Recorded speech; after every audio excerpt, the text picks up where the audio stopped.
Hi friends, welcome to Ramya cooking style. ఈరోజు మనం gourd head curry తయారు చేసే విధానం తెలుసుకుందాం. గోడ్ హెడ్ కర్రీ అంటే గొర్రెపోతు తలకాయ కూర అండి. అదనమాట తెలుగులో చెప్తున్నాను. అందుకంటే ముందు మా ఛానల్ ఎవరైతే చూస్తున్నారో సబ్స్క్రైబ్ చేసుకోండి, లైక్ కొట్టండి, షేర్ చేయండి. సబ్స్క్రైబ్ చేసుకోవడం వల్ల ఏంటంటే ఇలాంటివి ఎన్నో రెసిపీస్ మీ ముందుకు తీసుకొస్తాం, మీకు వెంటనే నోటిఫికేషన్స్ వస్తాయి. సరే ఫ్రెండ్స్, మనం తయారు చేసే విధానంలోకి వెళ్దాం. ముందుగా మనం తలకాయ కూర తీసుకున్నామండి. తలకాయ అంటే 1 కేజీ దగ్గర వచ్చిందండి. ఒక తలకాయ తీసుకున్నాను. దీన్ని బాగా కడిగి పక్కన పెట్టుకుందామండి. ముందుగా మనం స్టవ్ వెలిగించుకుందామండి. కుక్కర్లో పెట్టుకుంటున్నాను, ఎందుకంటే తలకాయ ఉడకదు కదా తొందరగా, అందుకని కుక్కర్లో పెడుతున్నాను. ఇప్పుడు ఆయిల్ వేసుకుందామండి కావాల్సినంత.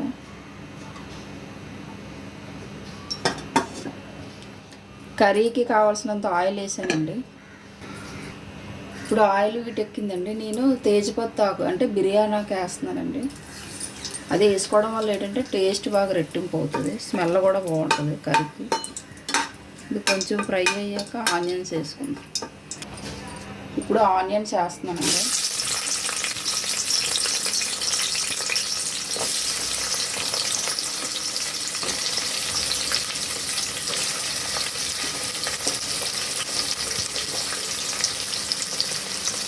పచ్చిమిర్చి వేస్తున్నానండి, 5 వేసుకున్నాను. కేజీ కాబట్టి, ఒక తలకాయ కూర కాబట్టి వేస్తున్నాను. కొంచెం కరివేపాకు వేస్తున్నానండి. కరివేపాకు వేయడం వల్ల అంటే నీసి స్మెల్ అయితే ఏదో ఉండదు, అది తెలియదండి, అందుకోసం అని వేస్తున్నాను. ఇది స్మెల్ అంతా పీల్చుకుంటుంది అన్నమాట, మనకి టేస్ట్ కూడా బాగుంటుంది.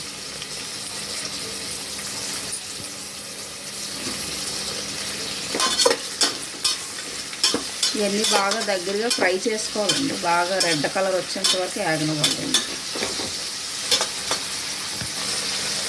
కొద్దిగా సాల్ట్ యాడ్ చేస్తానండి, ఎందుకంటే ఆనియన్స్ తొందరగా ఫ్రై అవుతాయి, అందుకోసం యాడ్ చేస్తాను. మన ఆనియన్స్ ఫ్రై అయ్యే లోపల మనం పేస్ట్ తయారు చేసుకుందామండి కర్రీకి కావాల్సింది. అల్లం ముక్కలు వేసుకుంటున్నానండి, కొంచెం ఎల్లుల్లి కూడా యాడ్ చేస్తున్నాను. జీలకర్ర కొంచెం అండి, 1/2 స్పూన్ వేసుకుంటున్నాను. ఇప్పుడు ఒక ఆనియన్ తీసుకొని కట్ చేసి వేసుకుంటున్నాను. పేస్ట్ అంటే గ్రేవీ కోసం యాడ్ చేస్తున్నాను. చిన్నవైతే 2 తీసుకోండి, పెద్దదైతే 1 సరిపోద్ది.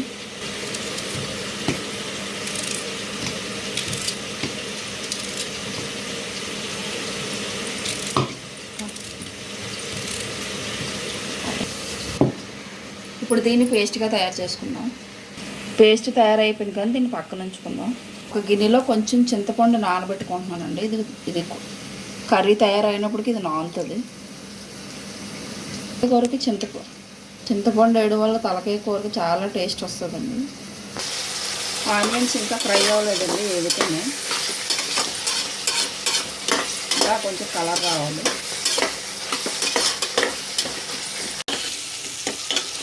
ఇప్పుడు ఆనియన్స్ చూసారు కదండి, రెడ్గా ఫ్రై అయిపోయి. ఇప్పుడు పేస్ట్ యాడ్ చేసుకున్నాము.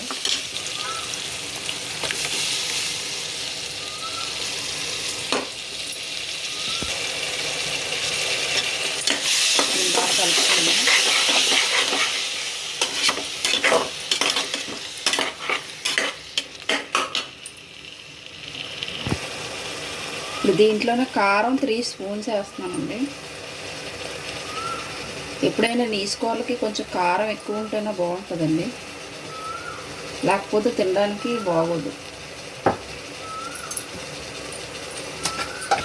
హాఫ్ టీ స్పూన్ పసుపు యాడ్ చేస్తాం.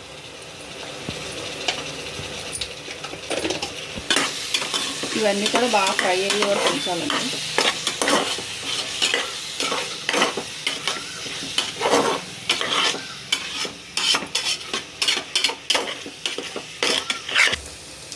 ఇప్పుడు మసాలా అంతా దగ్గరగా ఫ్రై అయిపోయిందండి, చూసారా కలర్ కూడా మారింది. ఇప్పుడు మనం తలకాయ కూర వేసుకుందామండి. చాలామంది డౌట్ వస్తుందండి, ఇది ఏ తలకాయ ఏంటని. ఇది గొర్రెపోతండి, గోటు తలకాయ. దీనిలో 4-5 సార్లు బాగా కడుక్కోవాలండి, లేకపోతే స్మెల్ వస్తుంది మీకు. ఇప్పుడు కర్రీ యాడ్ చేస్తున్నాను.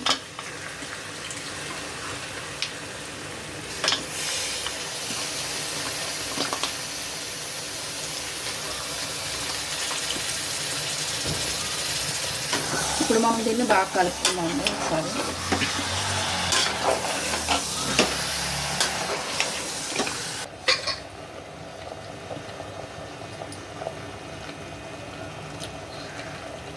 దీన్ని కాసేపు మూత పెట్టి ఉంచుదామండి, ఎందుకంటే దీంట్లో ఉన్న వాటర్ అంతా బయటకు వస్తుంది. ఒక 5 మినిట్స్ ఉంచితే వాటర్ అంతా వచ్చేస్తుంది.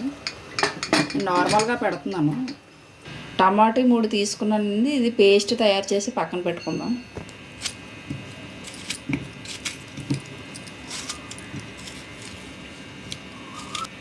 ఇప్పుడు దీన్ని పేస్ట్గా తయారు చేసుకుందాం. ఇప్పుడు పేస్ట్ తయారైపోయిందని పక్కన పెట్టుకుందాం. ఇప్పుడు కర్రీని ఒకసారి చూద్దామండి.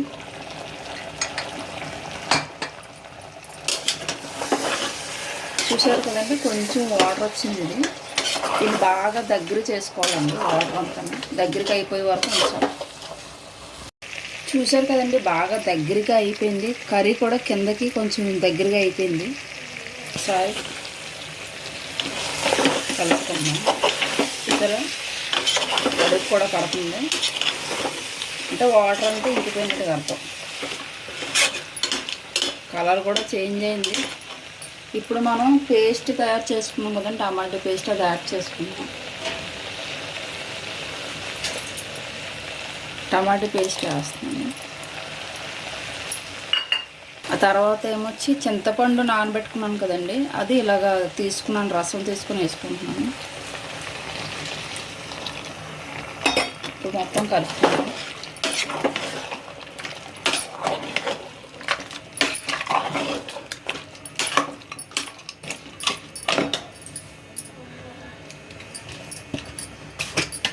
ఇందాక నేను సాల్ట్ ఆనియన్స్ ఫ్రై అయినప్పుడు వేసాను కదండి, ఇప్పుడు ఇంకొంచెం యాడ్ చేసుకున్నాను. ఎందుకంటే మనకు సాల్ట్ సరిపోదు కాబట్టి ఇంకొక స్పూన్ యాడ్ చేస్తాను.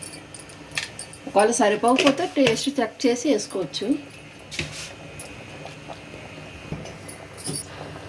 దీంట్లో ఇంకొంచెం వాటర్ వేస్తున్నానండి, అంటే మనకి మటన్ ఉడకాలి కాబట్టి. ఇప్పుడు కలుపుకుందాం.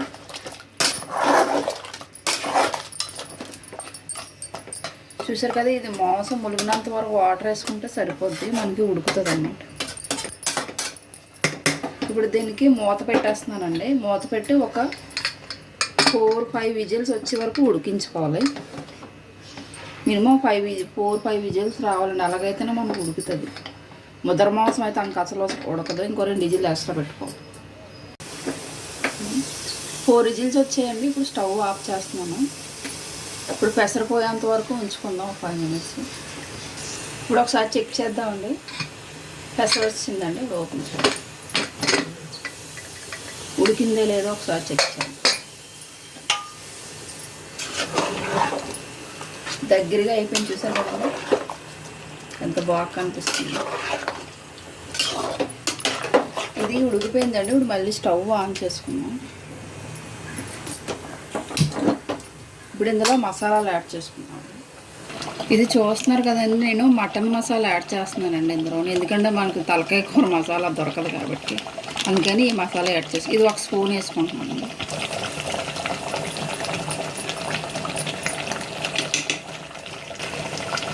ఇది ఇంట్లో తయారు చేసుకున్న గరం మసాలా అనేది 1/2 స్పూన్ వేసుకుంటాను. ఇది ఎందుకంటే ఘాటు ఎక్కువ ఉంటుంది కాబట్టి 1/2 స్పూన్ యాడ్ చేస్తాను.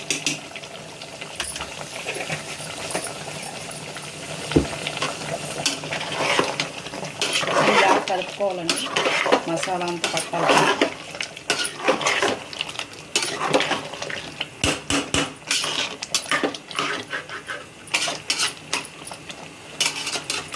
చూసారండి, గ్రేవీ కూడా ఇలా వస్తుంది. అన్నంలోకి బాగుంటుందండి.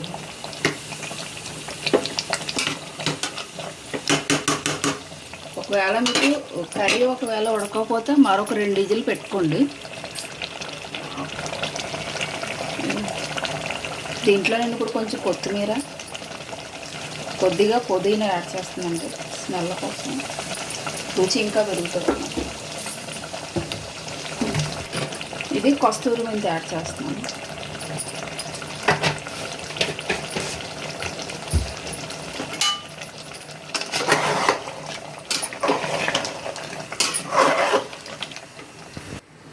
ఇప్పుడు మసాలా వేసి కలిపాను కదండి, ఇంకొక 2 విజిల్ పెట్టుకుంటున్నానండి నేను. ఒక చిన్నది ఉడకాలి, అందుకోసమని. ఒక 2 విజిల్స్ వస్తే సరిపోద్దండి. స్టవ్ ఆఫ్ చేసుకుందామండి. విజిల్స్ 2 వచ్చాయి. ఇప్పుడు పెసర వచ్చేంత వరకు ఆగుదాం. పెసర వచ్చింది, ఇలా చెక్ చేద్దామండి.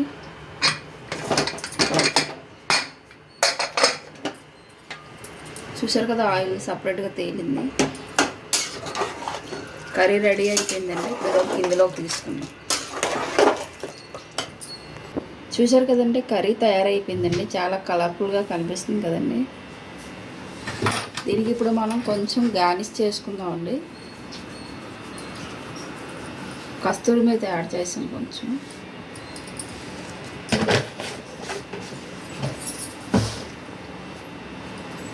అది ఫ్రెండ్స్, నా స్టైల్లో కర్రీ ఎలా తయారు చేసానో చూపించాను కదండి. మీరు కూడా ఎలా తయారు చేసి చూసి నాకు ఎలాగుందో కామెంట్ బాక్స్లో కామెంట్ పెట్టండి. టేస్ట్ మాత్రం చాలా బాగుంటుందండి. ఇలా చేయడం వల్ల చాలా ఈజీ అండి. చాలామంది కష్టం అనుకుంటారు తలకాయ కూర వండడం. చాలా సింపుల్గా, చాలా ఈజీగా చేసుకోవచ్చు. అంతే ఫ్రెండ్స్, మరొక ఐటెంతో మళ్ళీ కలుసుకుందాం. అంతవరకు బాయ్.